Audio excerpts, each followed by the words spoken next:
This is Radio Nepal. I'm Kaushal Khimire with the news. The headlines first. House of Representatives meeting postponed yesterday as political parties failed to seek consensus on ending House obstruction. CIB intensifies its investigation into Lalita Niwas land grab scam. Landslide at Kalikola obstructs Narengarh Muglin roadway, and senior U.S. official holds face-to-face talks with Niger's military leaders following last month's coup.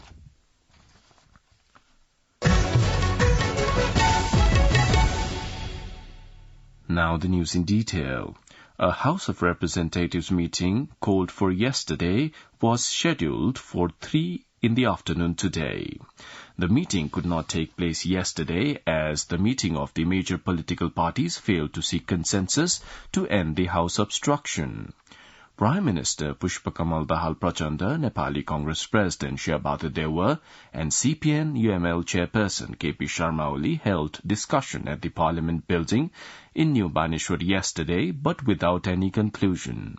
However, Prime Minister Dahal and top leaders of the parties will meet at 10 a.m.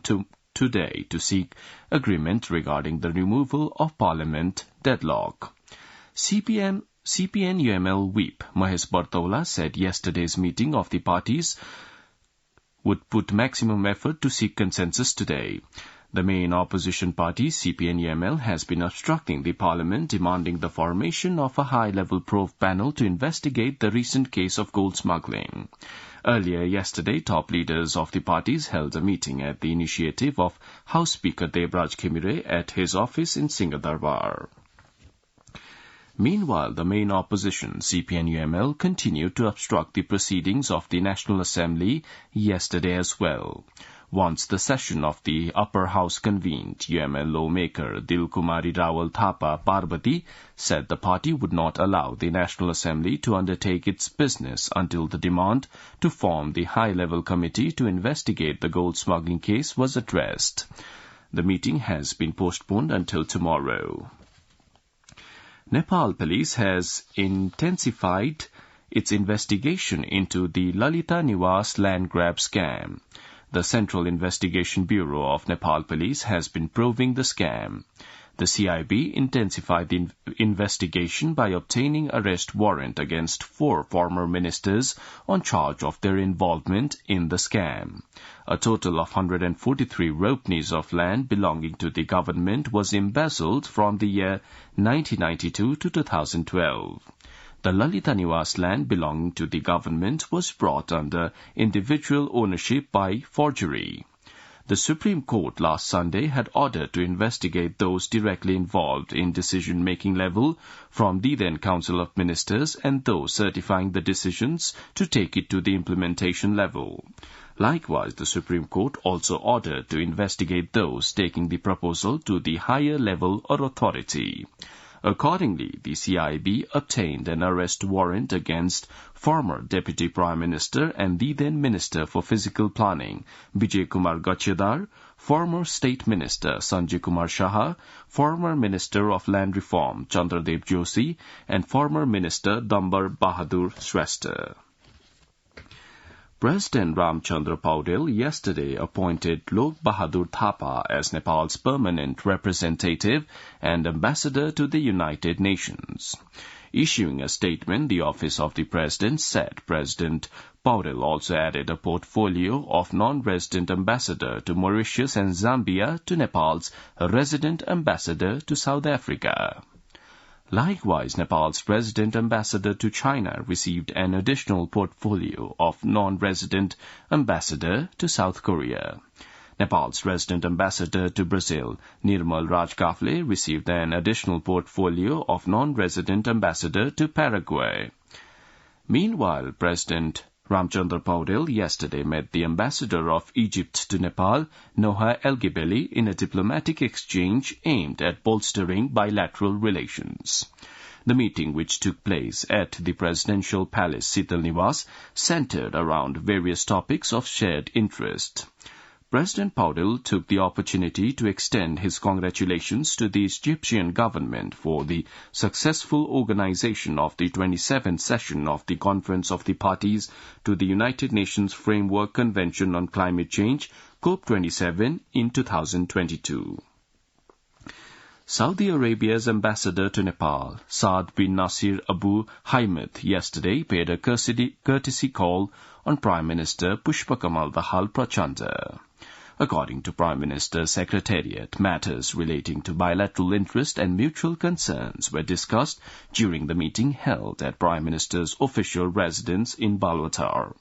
The two also exchanged views on various dimensions of Saudi Arabia's assistance and cooperation to Nepal.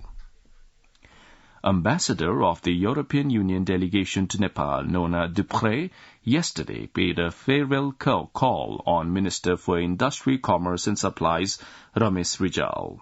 According to Minister Rijal's Secretariat, Minister Rijal expressed his gratitude to the European Union for its assistance to Nepal in the sectors of trade and investment during the meeting held at the ministry.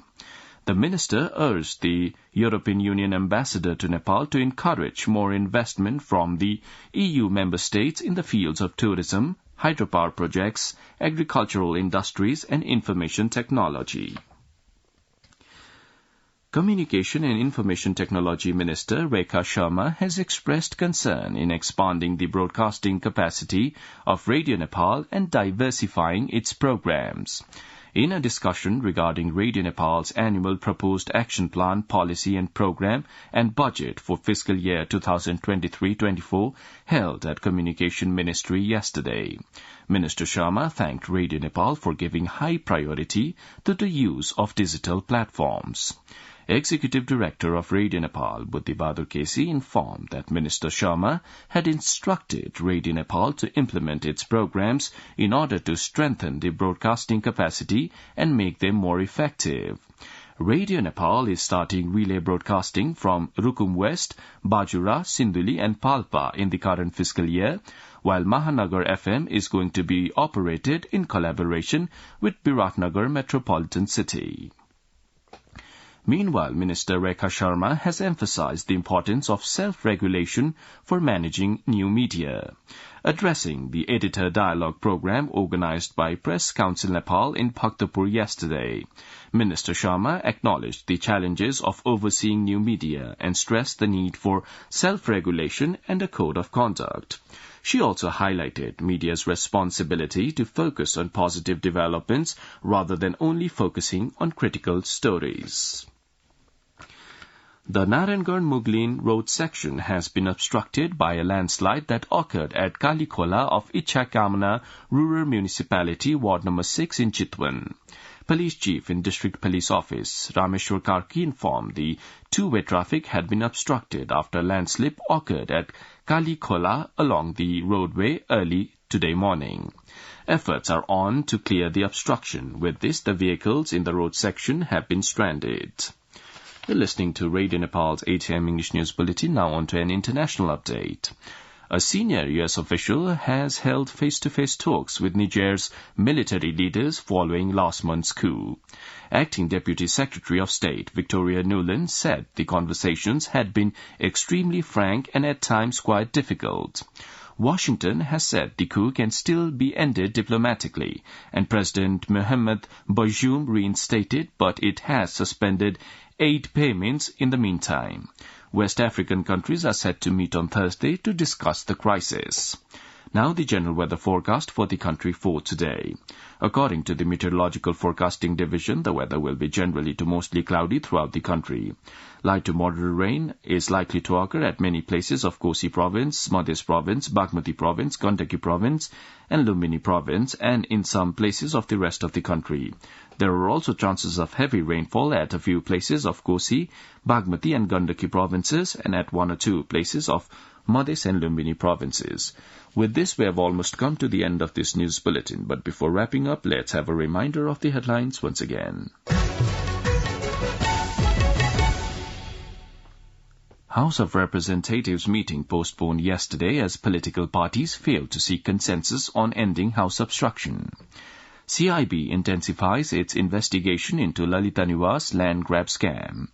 Landslide at Kalikhola obstructs Narangan-Muglin roadway, and senior U.S. official holds face-to-face talks with Niger's military leaders following last month's coup. Well, that's all the news we have for this bulletin. Our next bulletin in English will be at 2 in the afternoon. You can also listen to us online at our website, www.onlineradionepal.gov.np. Keep listening to Radio Nepal and have a good day.